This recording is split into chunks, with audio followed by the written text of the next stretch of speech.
여기는 한국. 금발의 캐나다 여성이 서울 지하철 바닥에서 주저앉아 울고 있습니다. 완전히 넋이 나간 표정인데요. 저는 이제 완전히 망했어요. 어쩌죠? 방법이 없잖아요. 완전히 기회를 날려버렸어요. 라고 말하고 있는데요. 멀리 캐나다에서 온 이 여성은 한국에서 정말 당황스러운 경험을 하게 되었다고 하는데요. 대체 이 여성은 한국의 무엇을 보고 이토록 놀라게 되었던 걸까요?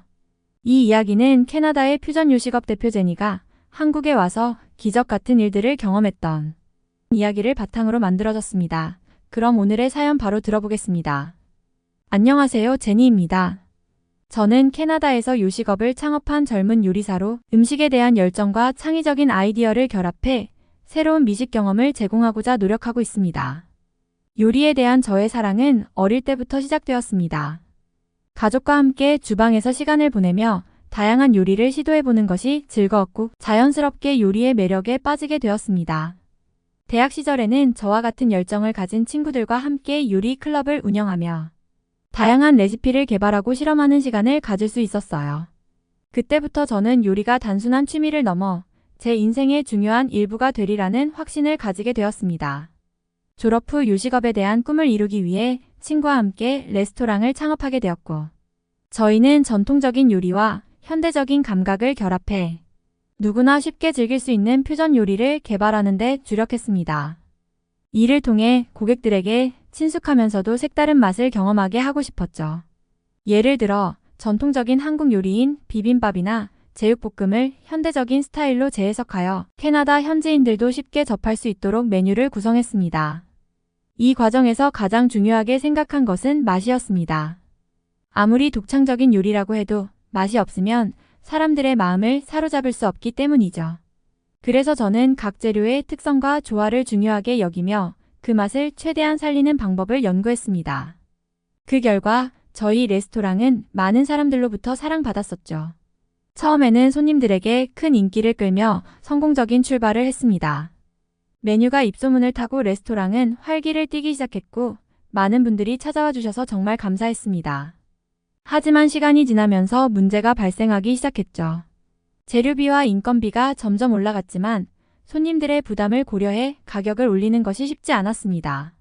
가격을 유지한 채로 운영하다 보니 수익률이 점점 낮아졌고 결국 적자가 발생하기 시작했습니다. 손님들은 여전히 찾아와 주셨지만 레스토랑의 운영은 점점 더 어려워졌죠.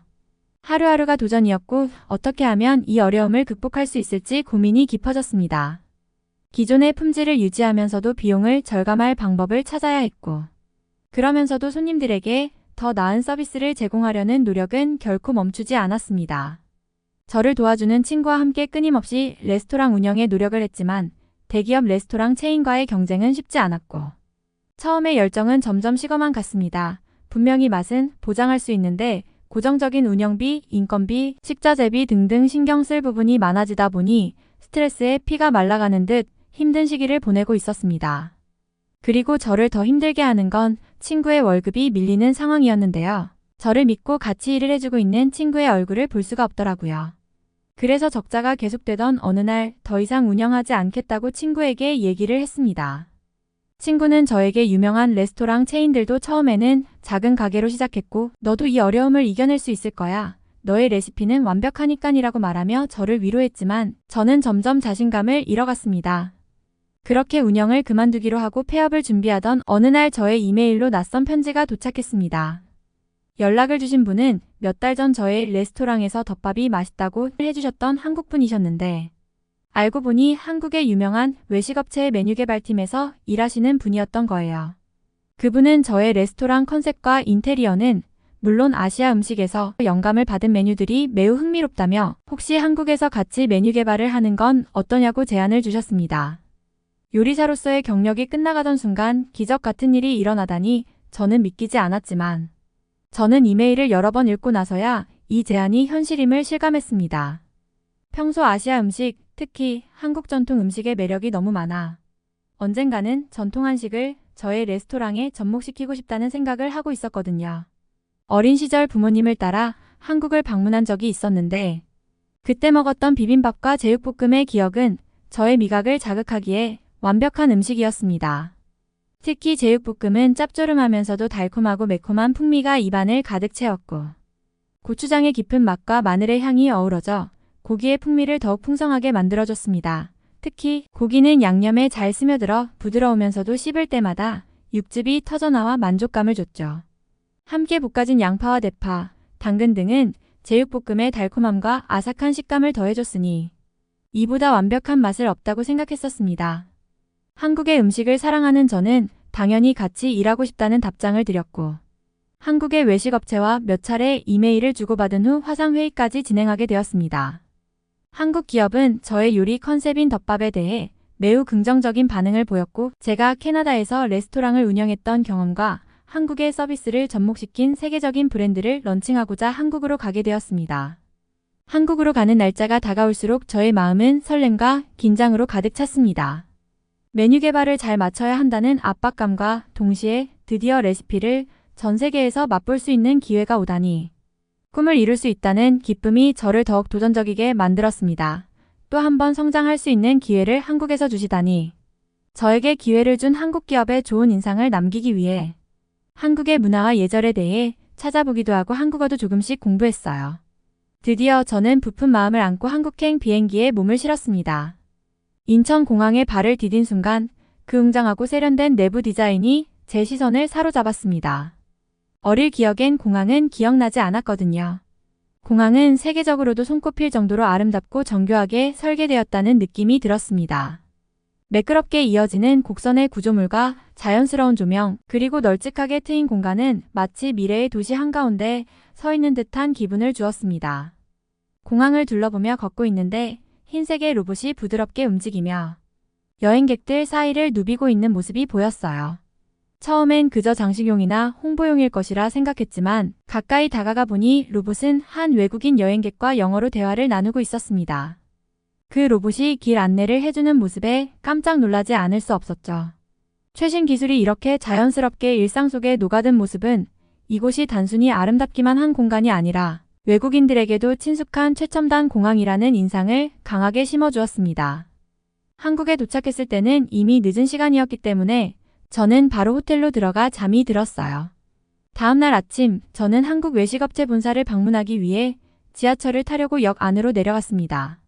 처음에는 지하철 노선을 이해하는데 조금 시간이 걸렸지만 다행히 호텔과 회사 본사가 있는 강남역은 환승 없이 한 번에 갈 수 있는 코스였어요. 지하철이 들어오는 소리가 들렸고 저는 흥분된 마음에 급히 계단을 내려가 열차에 타려고 했습니다. 하지만 달리던 중 노트북을 들고 있던 가방을 손에서 놓치고 말았습니다. 부서지는 소리가 들렸고 전원은 켜졌지만 검은 화면만이 보일 뿐이었죠. 저의 몇 년 동안의 레시피들과 방대한 자료가 들어있는 노트북이 망가지다니. 저는 망연자실한 채 그 자리에 주저앉았습니다. 노트북에는 한국에서 일을 하기 위한 중요한 정보들이 모두 들어있었기 때문에 저는 어찌할 바를 몰랐습니다. 바보같이 이번 기회를 완전히 날려버렸다고 울고 있었죠. 그런데 그때 한 한국인 남성분이 저에게 다가와 말을 걸었습니다. 그 한국분은 영어를 아주 유창하게 하셨는데 저에게 노트북이 고장난 것 같은데 근처의 삼성의 AS 센터를 가면 수리 방법을 알려줄 거라고 택시를 타고 빨리 가보라고 조언을 해주었습니다. 저는 그의 말에 희망을 품고 감사 인사를 드린 후 바로 지하철역 밖으로 나와 택시를 잡아 타고 삼성 서비스 센터로 향했습니다. 서비스 센터에 도착한 저는 지푸라기라도 잡고 싶은 심정으로 기도를 하며 기다렸습니다. 아침 시간대임에도 불구하고 많은 사람들이 있었어요. 안내 데스크 직원이 친절히 안내해주는 덕에 저의 차례가 되자마자 영어로 의사소통을 하며 상황을 설명했습니다. 안내 데스크 직원은 저의 영어를 신기하게도 전부 다 알아들으셨고 의사소통에 문제가 없다는 게 너무 감사했습니다. 그리고 나서 엔지니어분이 노트북을 확인한 후 다행히 노트북이 화면만 파손된 것이라 바로 수리가 가능하다고 설명해 주셨습니다. 그리고 예상 수리 시간은 단 2시간 정도이고 밖에서 기다리라는 얘기를 듣고 저는 놀라움을 감추지 못했습니다. 캐나다도 AS 센터가 있지만 미리 예약을 해야 하고 가더라도 수리 능력이 뛰어난 엔지니어를 만나기를 쉽지 않죠. 그래서 항상 본사까지 택배를 보낸 후 수리를 받을 수 있는 시스템인데 결국엔 새 거를 사는 게 더 나을 정도로 비용도 엄청나죠. 하지만 한국은 이게 원스톱이라니 비용도 캐나다의 절반도 안 하는 가격이었고요. 2시간 동안 기다려야 하니 이제서야 정신이 들고 배가 허기지다는 걸 알았습니다. 서비스 센터를 나와 주위를 둘러보던 중에 같은 건물에 있던 샌드위치 가게에 들어갔어요. 저는 그곳에서 또 한 번 놀라게 되었습니다. 사람이 없는 무인 카페였기 때문입니다. 손님이 샌드위치와 커피를 냉장고에서 꺼낸 후 결제를 하고 먹으면 되는 구조였는데 캐나다였으면 벌써 노숙인들이 점령하고 말았을 텐데요. 이렇게 쾌적하고 깨끗하게 유지된다니 그저 신기할 따름이었습니다. 저는 샌드위치와 커피를 먹으면서 한국의 신속하고 효율적인 서비스에 대해 생각했습니다. 삼성 노트북을 사용하고 있었기에 이렇게 빠른 수리가 가능했던 것에 감사하면서 저는 한국에서의 사업을 더욱 자신 있게 준비할 수 있었습니다.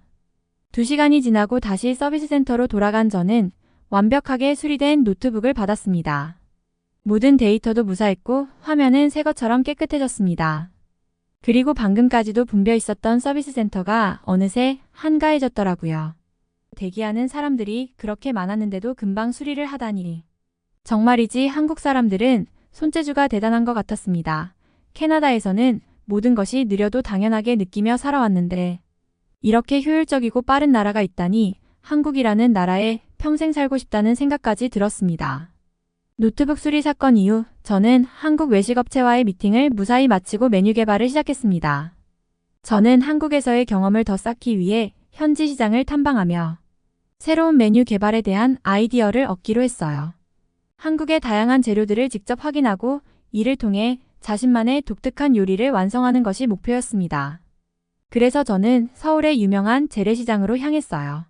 재래시장에서는 신선한 재료와 다양한 양념들이 있었지만 캐나다에서 사용하던 재료와는 조금 다른 점들이 있었습니다. 저는 이 점에 대해 고민하며 더 나은 재료를 찾기 위해 여러 상점을 돌아다녔지만 매번 시장에서 재료를 사오는 게 힘들 것 같아서 망설이고 있었습니다. 그때 저는 현지 요리사와 이야기를 나누게 되었습니다. 그 요리사는 저에게 한국에는 온라인으로 신선한 재료를 주문할 수 있는 서비스가 매우 잘 발달되어 있다고 알려주었습니다. 그는 저에게 자신이 자주 이용하는 온라인 식자재 공급 업체를 추천해 주었고 이 업체는 신선한 재료를 주문한 당일 또는 다음날 바로 가게로 배송해준다고 했습니다. 저는 처음에는 반신반의했지만 테스트 삼아 주문을 해보기로 했죠. 다음날 저는 다시 한번 놀라지 않을 수 없었습니다. 그가 주문해 주었던 신선한 재료들이 약속된 시간에 정확히 사무실 문 앞에 도착한 것입니다. 재료의 품질은 훌륭했고 필요한 모든 것이 정확하게 배달되었던 거죠. 캐나다에서는 보통 며칠이 걸리는 일이었기에 한국의 효율적인 재료 공급 시스템은 저에게 큰 충격을 안겨주었습니다. 이렇게 완벽한 시스템이라면 저도 캐나다에서 망하지 않았을 텐데 너무 안타까운 마음뿐입니다. 이 경험 덕분에 저는 더 신선하고 다양한 재료를 사용해 새로운 메뉴를 개발할 수 있었고 그 메뉴들은 팀원 모두를 만족시켜 많은 응원을 받으며 메뉴 개발을 성공적으로 해나가고 있습니다. K푸드가 세계에서 인정받는 이 흐름을 타고 빠른 시일 내에 저의 덮밥 레시피가 한국은 물론 세계에서도 큰 인기를 끌게 되기를 바랍니다. 긴 글 읽어주셔서 감사합니다. 그리고 기회를 주신 한국 정말 감사합니다. 캐나다에서 온 요리사 제시님이 전해드리는 사연은 여기까지입니다.